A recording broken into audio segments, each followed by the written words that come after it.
Thomas,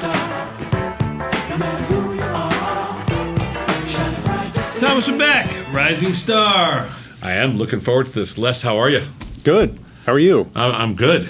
It's a lot cooler here in Chicago than Austin, Texas. It's 109 degrees a couple of days ago. I heard It's dry heat. Dry heat, That's yeah. what I heard. Tom Preston, one of our guys, lives. He's our only person that lives outside of Chicago. Yeah. But he's been with us for 20 years now. So TP lives in Austin. Yeah.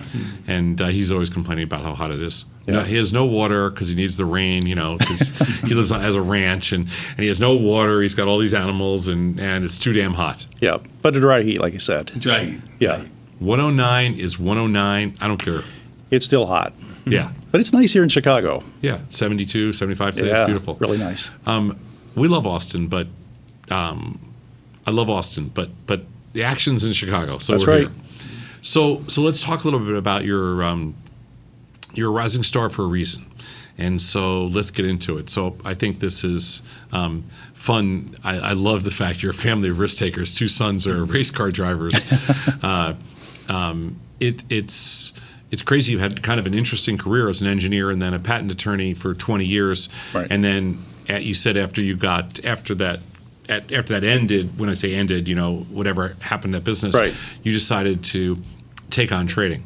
Yes. And you're a full-time trader now. Yep. As of 3 years ago.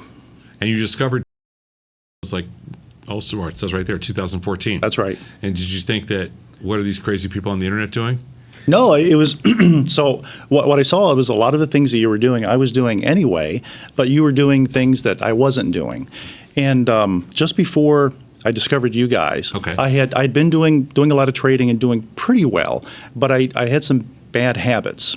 And that's one thing me out of was to, getting out of those bad habits and into some good. So one of the bad habits that I had was I'd find something that really worked and I would trade really too big. So like on one account That's everybody's Yeah. And so so some of the things I learned by watching you guys is that small trade often is really key. Diversify strategies, underlyings, Sure. time frames, all that kind of stuff. Preaching to the choir here, I know. But to me, there were things that I knew, but I wasn't doing. And when I saw you guys doing them, and I thought, well, you got data behind it. I'm a real data guy. I like that kind of science stuff.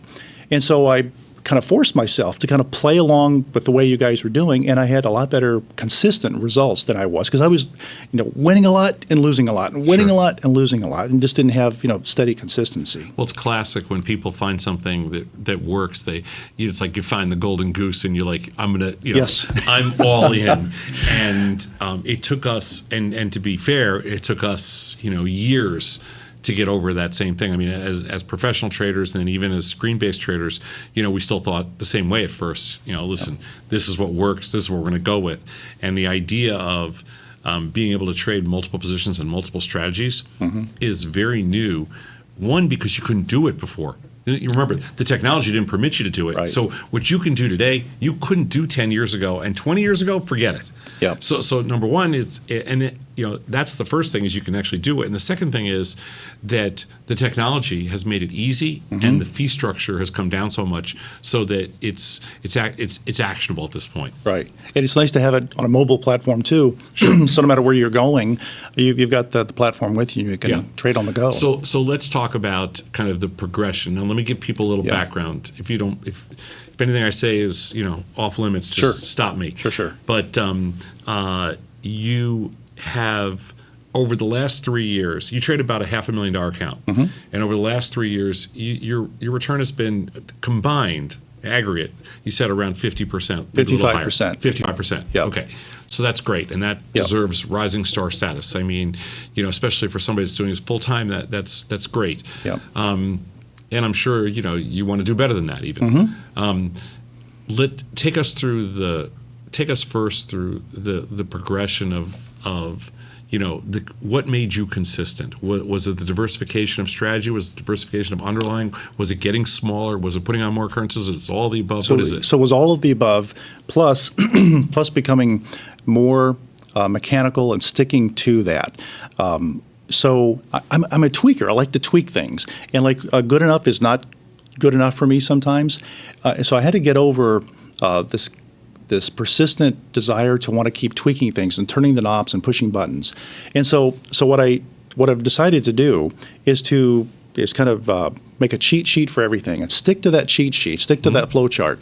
And then the other part of me, the monkey mind part of me that wants to kind of twiddle with things, I'll do that off to the side, back testing and paper trading until I figure out a better way to like change my strategy, and then I'll change it. But until I get to that level, I just maintain the same consistent strategy, excuse me, on the trading that I do.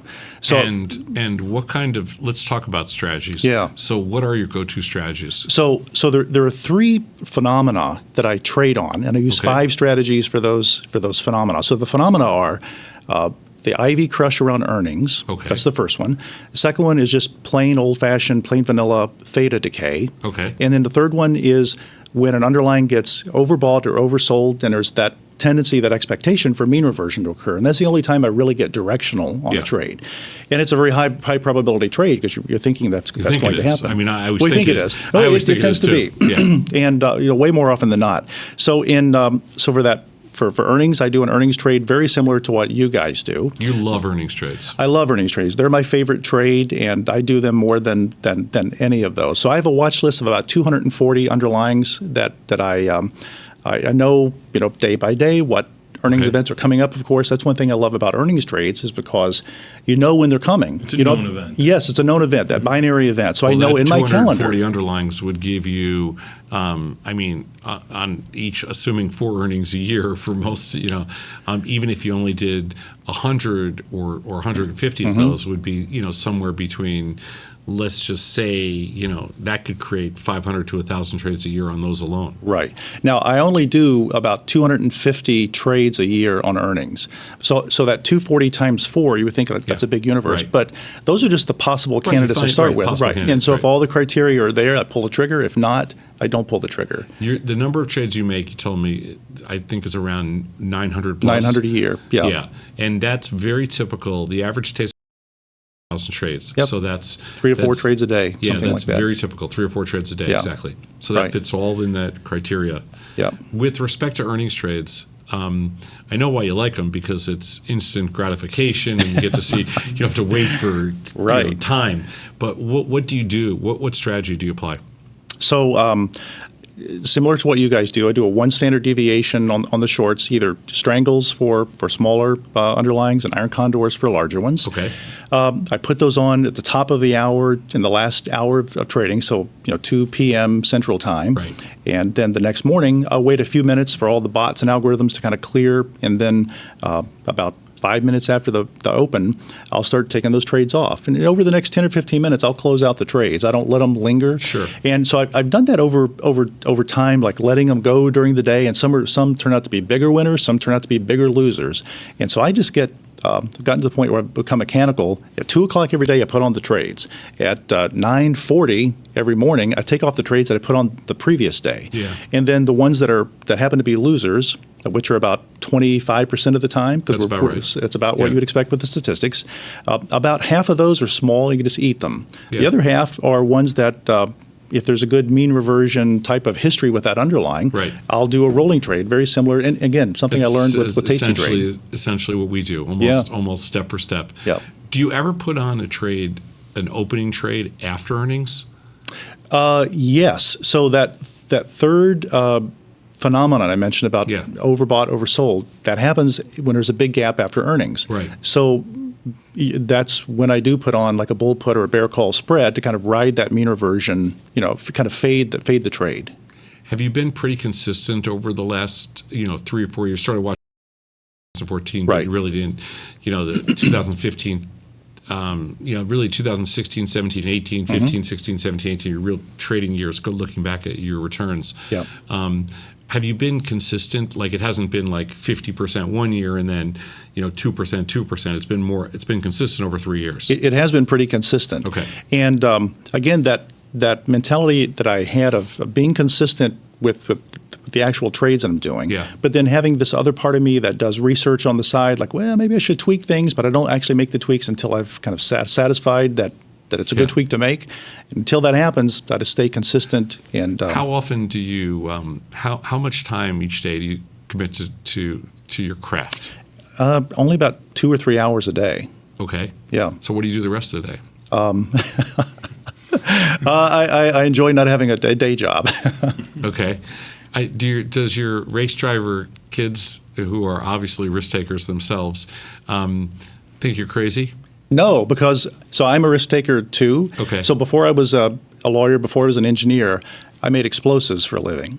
So I made TNT, nitroglycerin, and then I had a job where I blew them up. You still have your fingers and toes. I still have all my fingers and toes. That's good. And so being around risk and being able to quantify it is something that they do, and my sons do, and my daughter does. Working with wild animals, it's like it's dangerous. But if you know what you're doing, and if you know what you're doing, you can do it smartly. Yeah. If you maintain that. I work with wild animals, but it's He's one has the roughest job of all of you guys, are the most unpredictable. and it's one. incredibly dangerous working with Tony. Oh yeah, I can imagine. In the last couple of years, how would you two questions? Mm-hmm. How would you break down the amount of capital that you commit? Like, has that changed? Are you getting smaller in size and more occurrences? How do you use your capital on a percentage basis? Yeah. How do you break it down? And tell me about the most difficult times you've had in the last couple of years. Yeah.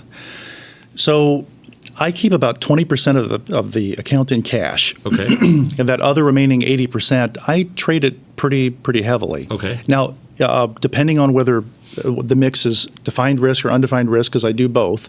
Okay. If it's defined risk, I'll use up to that 80%. Because I can't get any larger than that. But if it's undefined risk, margin can fluctuate. So I don't use quite as much of that available 80% as I otherwise sure, might. Of course. That makes sense. And so your question about occurrences, I have over the last 3 years. Well, I guess my occurrences have been pretty consistent. Come to think of it, and the sizes have been pretty consistent as well for the last 3 years. So what about situations that have what has hurt you? So what are some of the drawdowns? So I'm actually the drawdowns haven't been really bad in these 3 years because I try to keep things small, right, and just do a lot of occurrences. Yeah. The big pain points for me when I look back before these past 3 years, when I was not consistent. Those are the things I tell people about. Is before I learned to be consistent and trade small, trade often. I just so a few years ago, it was early in 2014. Before I discovered you guys, I got contacted by my broker, and they said, "Hey, you've tripped over this threshold where you've got to go and register with the Securities and Exchange Commission." I was a large trader, and I didn't know what that meant, but I was trading 500 contracts of a dollar-wide SPY credit spreads. So if you do the math the way the SEC does, it triggered this threshold. And so I felt like I must be big stuff now. I'm big time. I got registered with the SEC. And I got bolder and bolder, more confident, and more stupid because I was taking more and more risk. Of course. And then the trades blew up, and I didn't know what to do.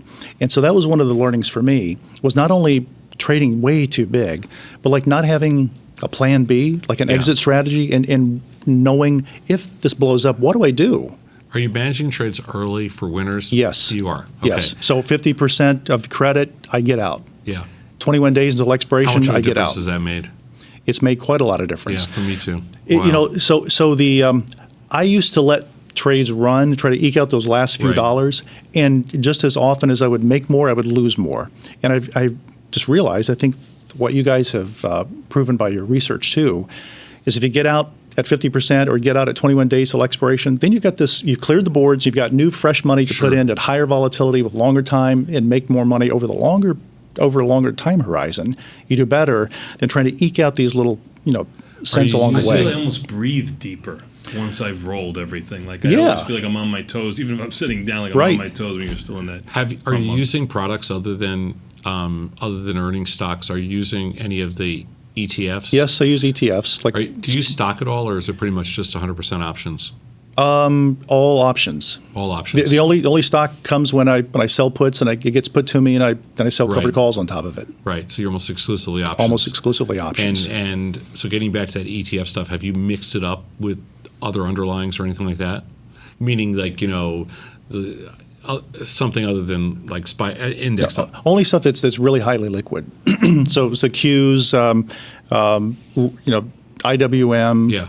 TLT and gold. Those are probably the only 5 with SPY. The only 5 ETFs that I trade. Have you found that have you found liquidity playing a key role in? Totally. It's amazing. Because getting into a trade is easy. Getting out, you better have liquidity, or you're not going to get filled. You have nailed kind of like our mechanics. It's amazing. Do you think that's the engineer in you? It's the engineer and the learner in me. Yeah. I like to learn things, and you guys are good teachers. That's why I'm attracted to what you do. That's crazy because you talk the talk perfectly, and the results have paid off. Do you think this is harder than you thought? No, it's actually easier than I expected it to be. To be honest with you, yeah. When you spend, let's say, 3 hours a day looking at markets, trading, do whatever you have to do, the rest of the day, how often do you look at the markets? Not at all. Not at all. I have alerts that will ping my phone to tell me a certain setup or certain close is about to happen. Do you want to take a look at it? Yeah. Otherwise, I don't take a look at all. Got it. I love that. So the trading is easier than I expected. So when you trade, is it the morning and the afternoon, or Yes. is it just the morning? Or It's the morning and the afternoon. Okay. So in the first 45 minutes to an hour, and then the last hour or so, typically. So the hardest thing for me. What are you doing? It's 109 degrees out. You stay inside. Where are you going to go? It's not that hot year round, but Got it. during the summer you stay inside most of the day. Got it. But basically neutral, leaning a little bit long, leaning a little short. Any no, futures? pretty delta neutral, no futures. Yeah, Okay. pretty boring in that regard, but it works. Sure. And so I'm not going to knock that. Les, it's a really good story because what you've done is you've kind of humanized a little bit in the sense that you stick to the mechanics, which I love. Your story is spot on mechanically, and I can't even find a hole in it, and it's working. So I wouldn't change a damn thing. I think one of the things is you can introduce, just like Tony was mentioning, at some point you can introduce, when we launch futures options, you can introduce futures and futures. It's just more product agnostic. They're a little bigger products, but there are some opportunities like in crude oil options or currencies. The game's the exact same. Right. And over time, there's going to be more underlyings that have more option trades. Like I'm sure we'll have digital currencies trading options in the near future, and who knows, there may be options on a presidential election coming up in 2020. I mean, it could be. And so the strategies will all be applicable no matter what it is. So I think you're in great shape. Yeah. Thank you. That's really awesome. So let's continue to stay in touch, and I'm curious how this goes. And it sounds great to me, Tony. Yeah, awesome. Good job. Yeah. We love the story, man. Thanks to you guys for what you do. Thanks. It's like I said, I've polished up a lot of what I've done based off of what your shows. What you guys teach. Good for you, man. It works. Making it your own. I got no holes in it, and it's all on you. So good job out of you. Thanks so much. Thank you. We appreciate your time. We'll take a quick 90-second break. When we come back, we've got opening bell next.